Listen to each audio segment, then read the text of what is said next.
I pray for you, kid brother. You won't be like Dad and Mom. You shall be a good man when you grow up, and you will make us all proud.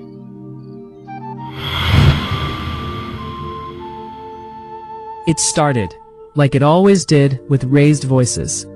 Papa Chiamaka and his wife stood in the middle of the sitting room, throwing words at each other the way people throw stones, not caring where they landed. Chiamaka, 6 years old, stood by the door watching. Her small brother, Kamsi, 3 years old, tugged at her skirt, confused by the noise. Without a word, Chiamaka carried him on her hip and walked quietly out of the room. Her parents didn't even notice her leave. In their bedroom, she laid Kamsi on the bed and sat beside him, placing her small hand on his head the way she'd seen the pastor do in church. "Don't be like Daddy and Mummy when you grow up, okay?" she whispered. Then she closed her eyes. "Please God, don't let me and my brother be like our Daddy and Mummy when we grow up." Kamsi stared up at his sister, not understanding the words, but understanding somehow that something needed praying for. That evening, the man changed his clothes and walked out of the house, passing his wife and children in the sitting room without a glance. The woman sat there afterward, restless, the way she always became after their quarrels, as if the argument had left her body but not her chest. At night, Chiamaka and her mother sat at the dining table, 2 plates covered, waiting. Kamsi was already asleep.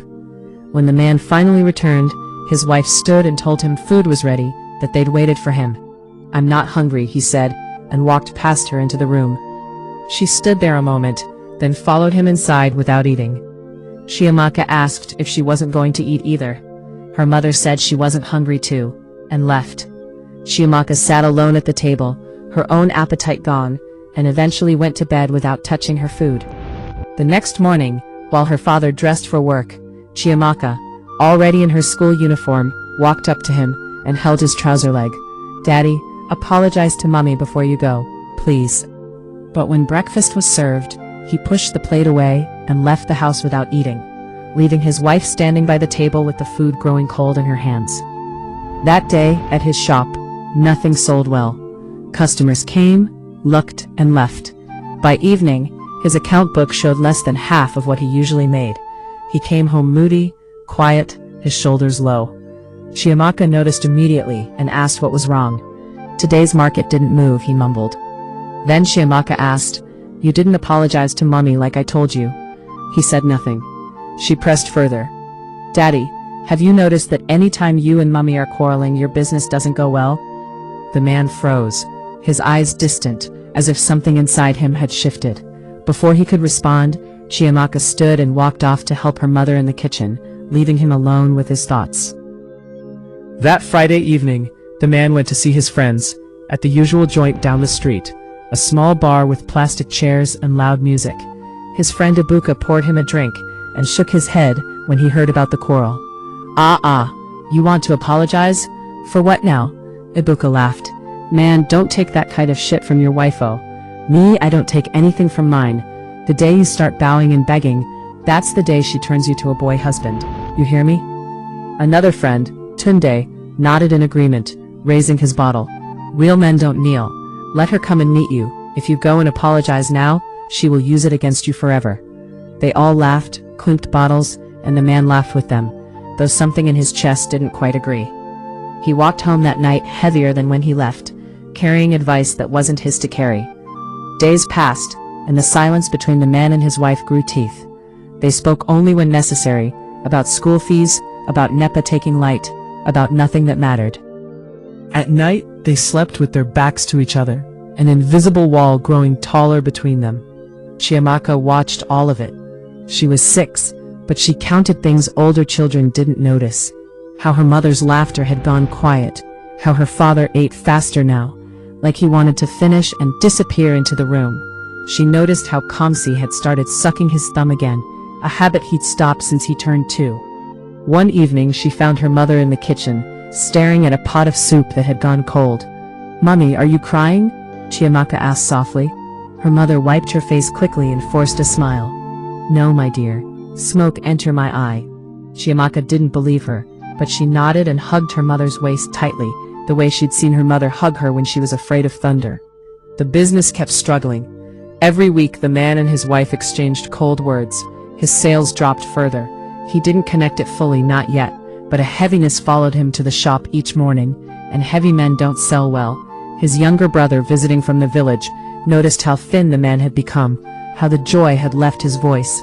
"Bros, what in day were you?" his brother asked one afternoon. The man opened up. The quarrels, his friend's advice, the pride sitting in his chest like a stone he refused to swallow. His brother shook his head slowly. "So because of pride, you go lose your family? Bros, those your friends, do their own marriage even sweet?" The man had no answer. He'd never actually asked Ibuka or Tunde how their homes were doing.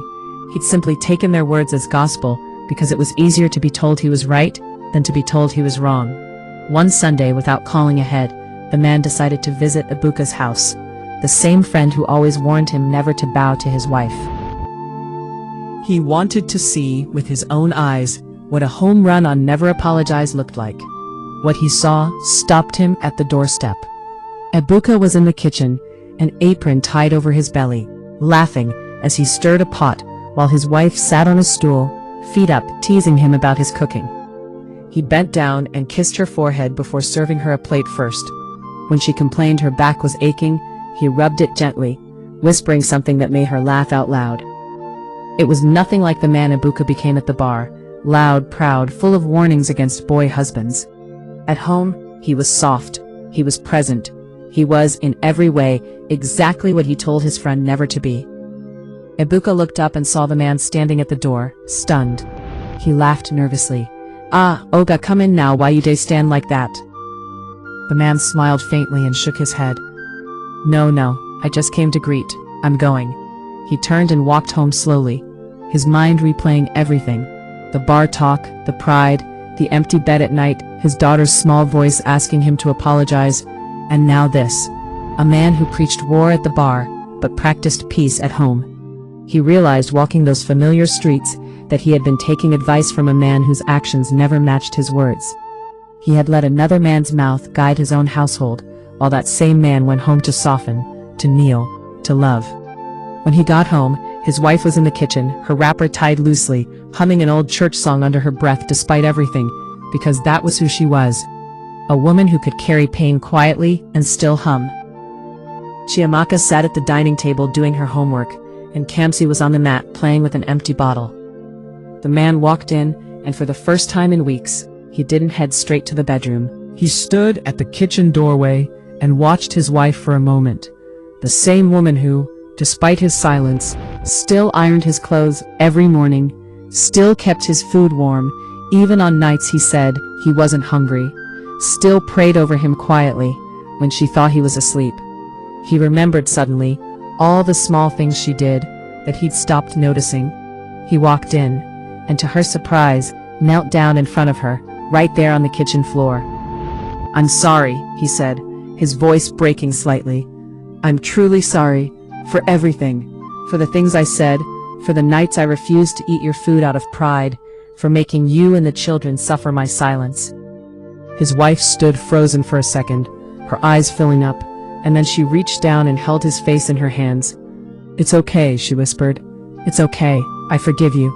She helped him up and held him close, the tension of weeks melting out of both their shoulders at once. From the dining table, Chiamaka looked up from her homework and saw her parents embracing. She didn't say a word, she simply smiled, small and knowing, the way a child smiles when a prayer has finally been answered. That night, for the first time in a long while, the family ate together. The man ate his wife's food eagerly, complimenting the soup between mouthfuls, and she laughed properly, from her belly, the way Chiamaka hadn't heard her laugh in a long time.